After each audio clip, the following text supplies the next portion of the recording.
우리 좌우에 있는 분들과 활짝 웃으면서 축복하십시다. 좋은 일만 있으세요. 시작. 할렐루야. 우리가 인생을 살아가면서 땅바닥을 치는 삶이 아닐지라도 남모르게 불안해하고 절망을 느끼는 일이 참 많습니다. 불안해서 잠을 자지 못할 때가 있고, 또 겉으로는 웃지만 속으로는 마음에는 울고 있는 그런 사람들이 주변에 얼마나 많은지 모릅니다. 특별히 그래서 오늘 저는 이렇게 인생을 살아가면서 불안을 안고 절망 가운데서 하루하루 살아가는 모든 사람들에게 오늘 하나님의 그 말씀을 전하고 싶은 것입니다. 이 시간 성령께서 우리 가운데 임재하셔서 우리 각자에게 주시는 하나님의 그 생명을 말씀을 귀를 열어 듣고 우리의 마음의 문을 활짝 열어서 하나님이 오늘 우리에게 주시는 그 메시지를 들을 수 있기를 주의 이름으로 축원합니다. 시편 42편의 저자는 위에 나와 있는 것처럼 고라 자손이라고 나와 있습니다.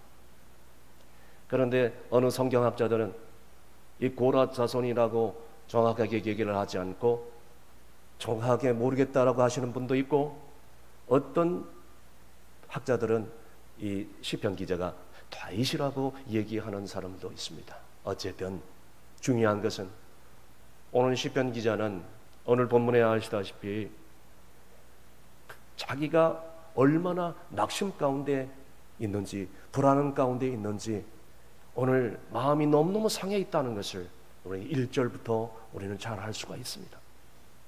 오늘 본문의 5절, 11절 똑같은 말씀이 반복되고 있는데요. 내 영혼아 어찌하여 불안해하는가? 내 속에 있는 하나님을 바라보라. 내 영혼아 어찌하여 낙심하냐? 어찌하여 내 속에 불안해하는가? 그러니까 마음이 낭망하고 절망하고 있다는 것을 단번에 알 수 있는 거예요. 불안해하고 있다는 것입니다. 그뿐만 아니라 4절 제일 하반절에 이런 말씀이 나와요. 내 마음이 상하였도다, 이렇게 나와 있습니다. 너무너무 마음에 고통이 쌓여서 잠을 설치고 또 고난 가운데 있고, 밥을 먹어도 돌을 씹는 것 같고 소화도 잘 안 되고, 사람을 만나고 싶지도 않고 만나도 형식적인 만남에 불과해. 마음의 불안을 안고 살아가고 있는 것이에요. 자, 그러면 왜 그가 이렇게 낭망을 체험할까요? 왜 그가 이렇게 불안해하는지, 여러분 오늘 구체적인 내용이 오늘 본문에는 담겨져 있지만 대충 짐작할 수가 있는 게, 첫 번째, 시편 기자는 주변에 어떤 자기 앞에 있는 암담한 현실을 바라보면서 매우 낙심하고 있다는 것을 알 수가 있습니다. 오늘 본문의 4절을 보십시오. 4절 다 함께 있습니다. 내가 전에 성의를 지키는 무리와 동행하여 기쁨과 감사의 소리를 내며 그들을 하나님의 집으로 인도하였더니 이제 이 일을 기억하고 내 마음이 상하는도다. 아멘. 그러니까 이 시편 기자가 포로로 잡혀가 있는 상태거나 아니면 누군가에 쫓기고 있는 상태거나 아니면 억류되어 있는 상태에 있기 때문에 상당히 불안해하고 있습니다. 예전에는 사랑하는 가족들과 사람들과 함께 예루살렘에 올라가서 행복하고 즐거운 예배를 드리고 정말 즐겁게 살아가는데, 이 행복한 삶을 송두리째 빼앗겨버리고 하나님을 모르는 불신자들, 무신론자들, 우상 숭배자들 틈바구니에 끼어가지고 조롱을 당하고 고통을 당하고 있다는 것을 보게 돼요. 또 그가 왜 절망할까요? 시편 1절도 보세요. 하나님이란 단어보다 나라는 단어가 많이 등장하고 있어요. 왜 그럴까요? 자기 자신에게 지금 집중하고 있는 거예요. 무능한 자, 힘없는 자신, 아무것도 할 수 없는 그런 현실 가운데서 매우 지쳐있고 낙심하고 있다는 것을 보게 됩니다. 여러분, 자기 자신을 바라볼 때 특별히 무능하고 연약한 자신을 바라볼 때 실망하지 않는 사람이 이 세상에 어디 있겠어요? 오늘 시편 기자는 마음이 가라앉고 있어요. 또한 왜 이 시편 기자가 절망합니까? 4절에 보시다시피 옛날하고 자꾸 비교하기 때문에, 과거에는 사랑하는 사람들과 함께 하나님의 성전에 올라가서 즐거운 찬양을 부르고 예배를 드리고 하나님의 은혜를 누리고 행복한 삶을 살았는데 지금은 아닙니다. 어떻게 되었나요? 주변 사람들이 내 하나님이 어디 있어? 너 예수 믿는 사람 맞아? 비아냥거리고 조롱을 하고 있는, 그래서 그런 사람들에 둘러싸여서 있는, 그러니까 그러면 그럴수록 자기 자신의 신세가 너무너무 처량하게 들려. 하나님이 나를 버리셨는가? 하나님이 나를 떠나셨는가? 왜 하나님이 나를 이대로 그냥 내버려 두는가? 여러분 보세요. 사람이 과거보다 현재가 좋아야 되고 현재보다 미래가 더 기대가 돼야 되지 않겠습니까? 그게 인생 사는 맛 아니에요? 그런데 한때는 화려했어요. 한때는 잘 나갔어요. 한때는 승승장구했어요. 그런데 지금은 그렇지 않는다는 거예요. 너무너무 초라하게 느껴지는 거예요. 그때에 누구나 다 마음에 절망이 올 수밖에 없다는 것입니다. 여러분, 저도 목사이지만요, 때로는 자주 낭망할 때가 있어요. 불안에 떨 때가 있습니다. 특별히 수천 명의 성도는 아니지만 우리 성도들을 바라보면서 그런 답답할 때가 있어요. 어떤 성도들은 생활이 너무너무 어렵다고, 모르긴 몰라도 목회자는 알잖아요. 어떤 성도들은 몸에 건강이 없어서 너무 힘들어하고 극심한 고통을 당하고 있어요. 어떤 성도들은 가정이 엉망진창이에요. 자기만 딸랑 예수 믿고 교회 나와요.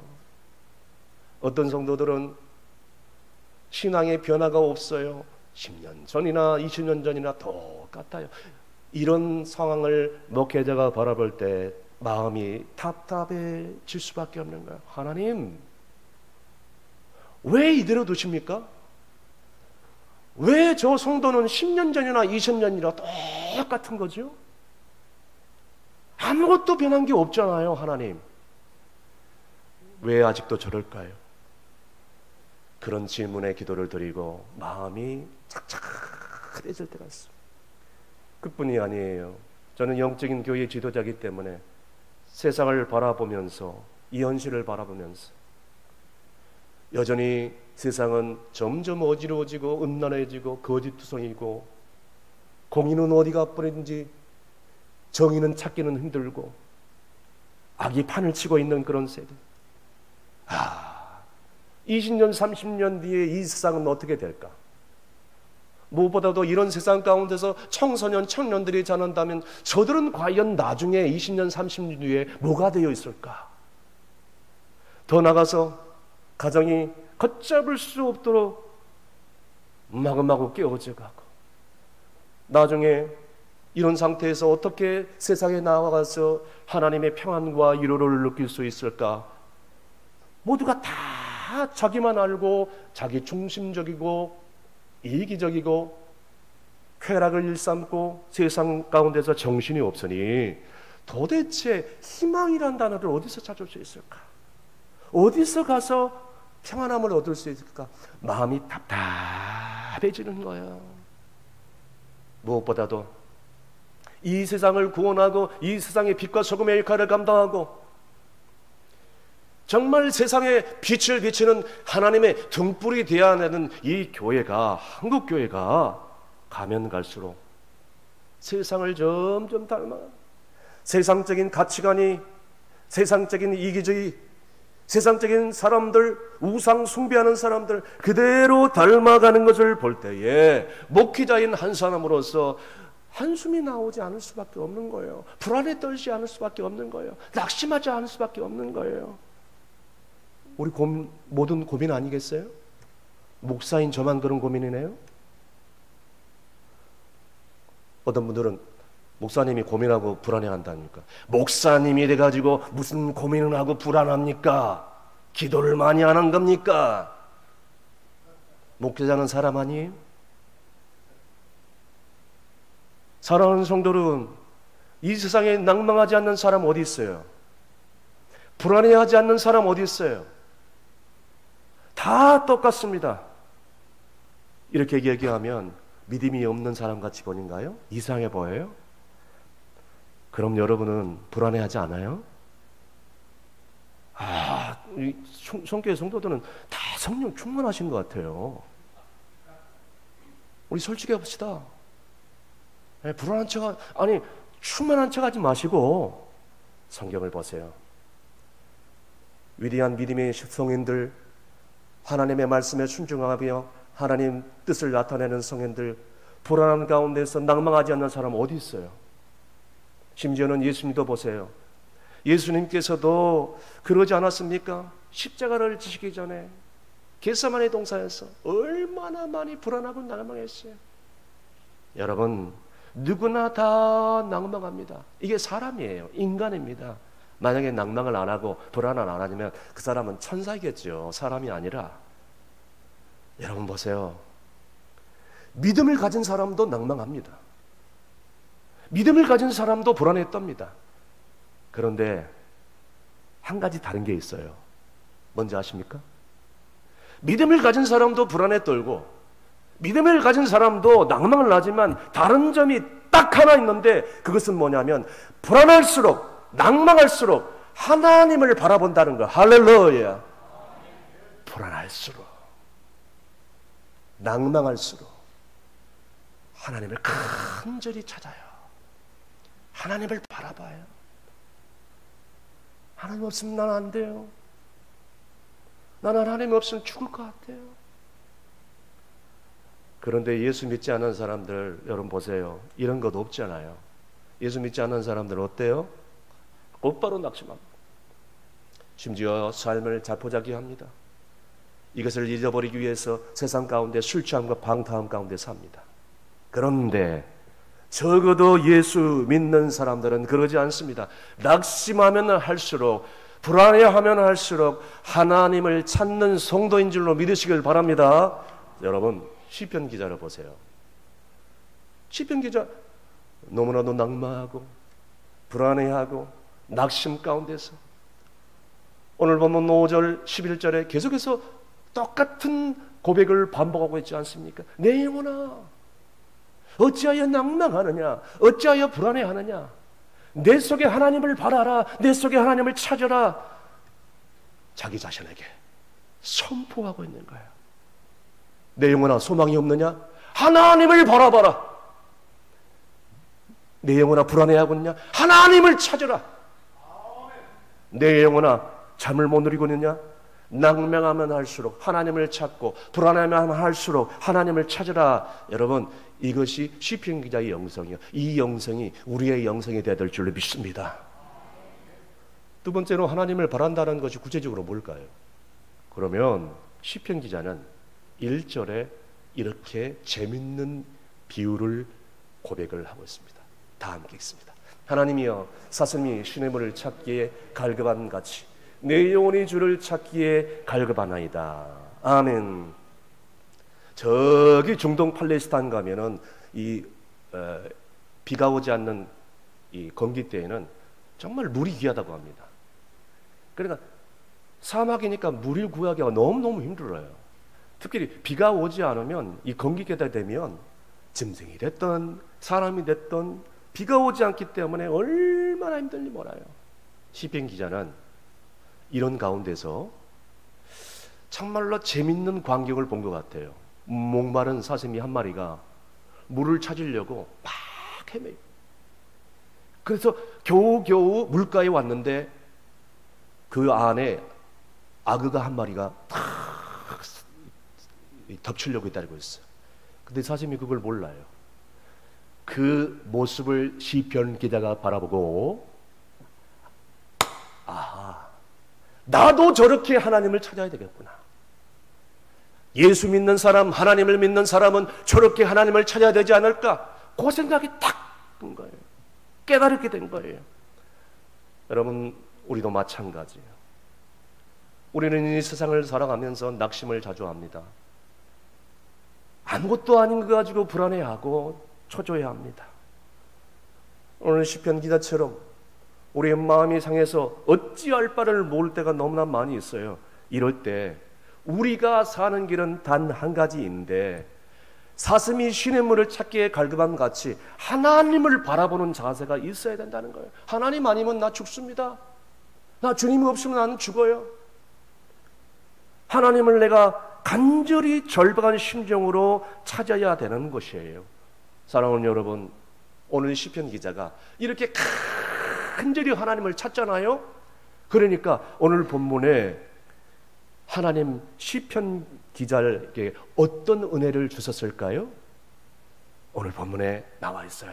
5절 제일 끝에, 11절 제일 끝에 저희를 따라 보시기 바랍니다. 그가 나타나 도우심으로 말미암아,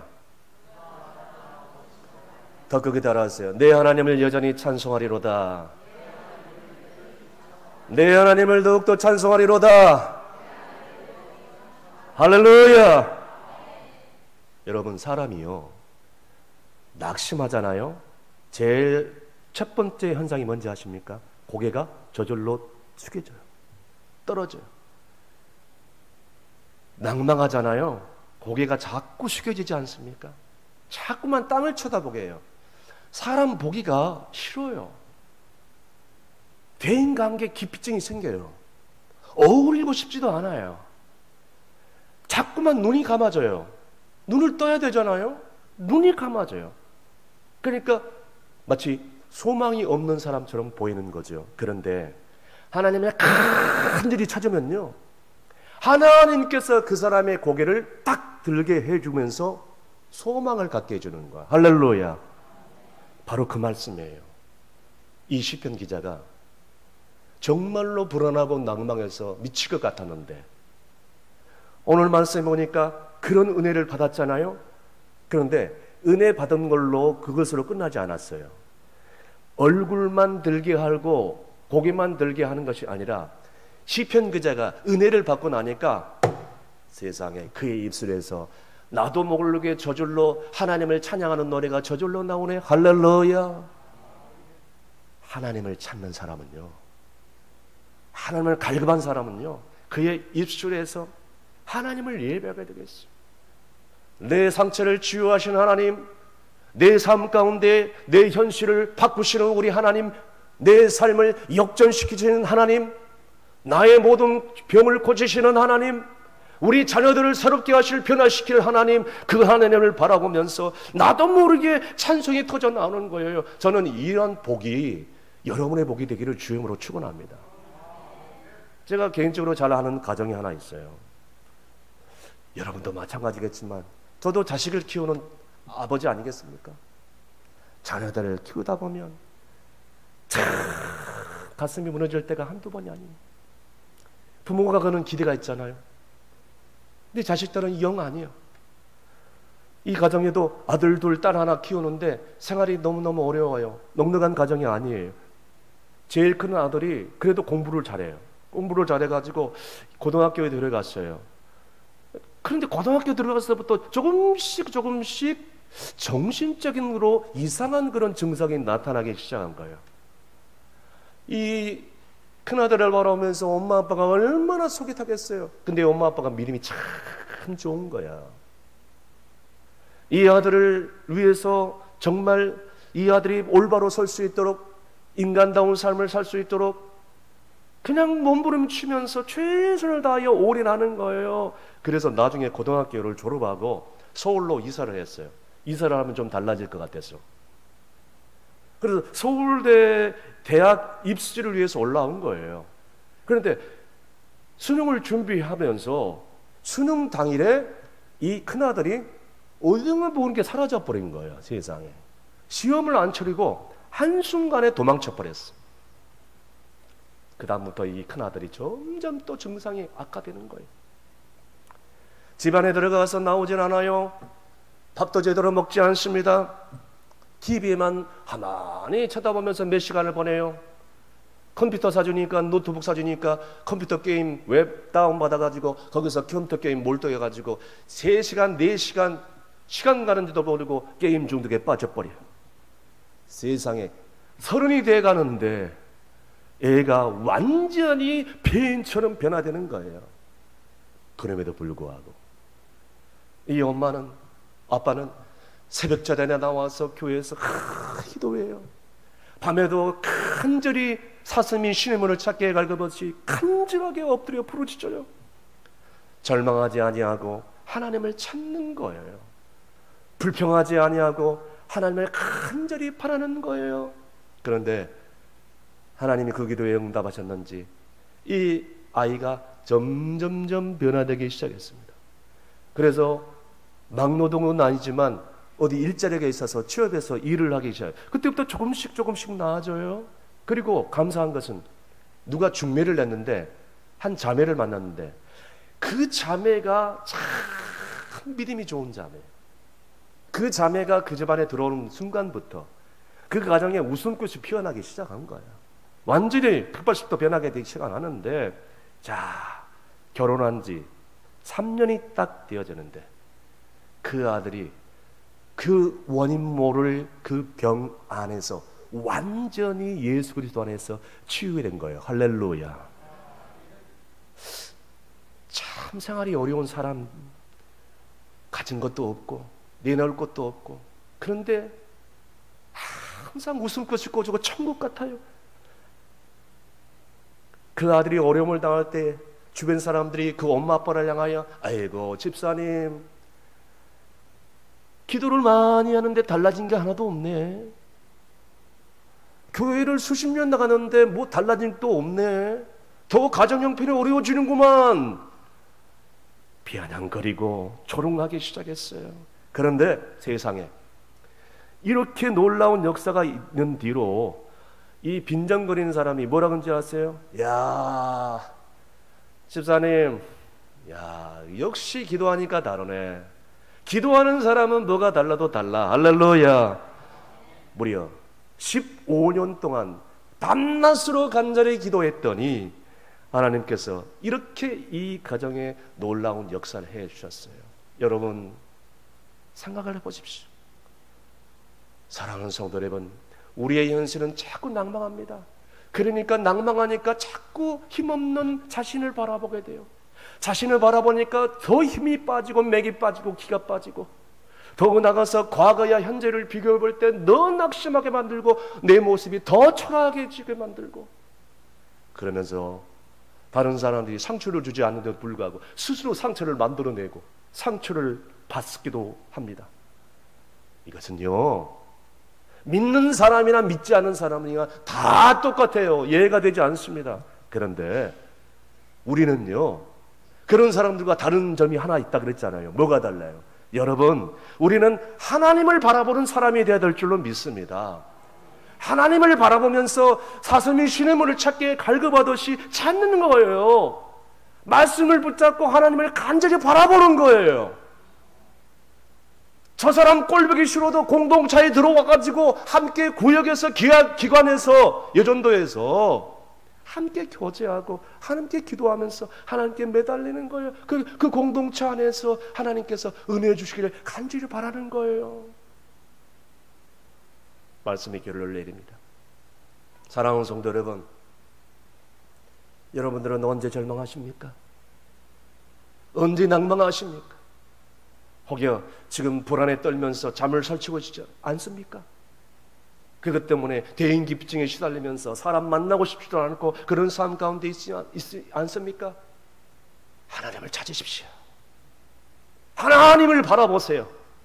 하나님 말씀을 매어 달리시길 바랍니다. 그리고 하나님께 간절히 기도하면서 하나님을 바라보시길 바랍니다. 공동체 안에 들어와서 하나님의 은혜를 갈망하시길 바랍니다. 그러면 여러분, 그런 여러분을 괴롭게 하는 그 극심한 가난이 이제는 때가 되면 다 벗어나게 해줄 줄로 믿습니다. 여러분은 중병 가운데 시달리는 분들이 있다면, 여러분들을 지금 당장에 데려가지 않는 이상 그 놀라운 고통을, 그 병을 때가 되면 완전히 치료해 줄 줄로 믿으시길 바랍니다. 여러분의 자녀 문제도 때가 되면 하나님께서 다 해결해 주실 줄로 믿습니다. 왠지 아십니까?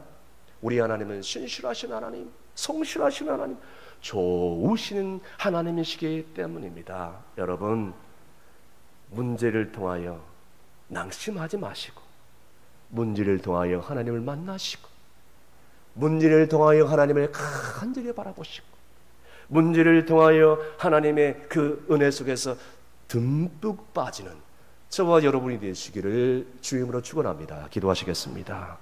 사랑이 많으신 하나님 아버지, 어쩌면 시편 기자의 모습이 불가능한 현실 앞에서 낙심하고 불안해하는 우리의 모습과 참 닮지 않았습니까? 마치 목마른 사슴이 시물을 찾기에 갈급하듯이 우리 영혼이 주님을 찾는다고 하지만 현실은 광야처럼 메마르러질 때가 얼마나 많이 있습니까? 바로 이 낙심한 나의 영혼을 향하여 내 영혼아 어찌하여 불안해하는가 선포하며 시편 42편을 부여잡고 기도하고 매달리며 공동체 안에 들어와 행복한 삶을 살 수 있도록 도와 주시옵소서. 예수님의 이름으로 기도합나이다. 아멘.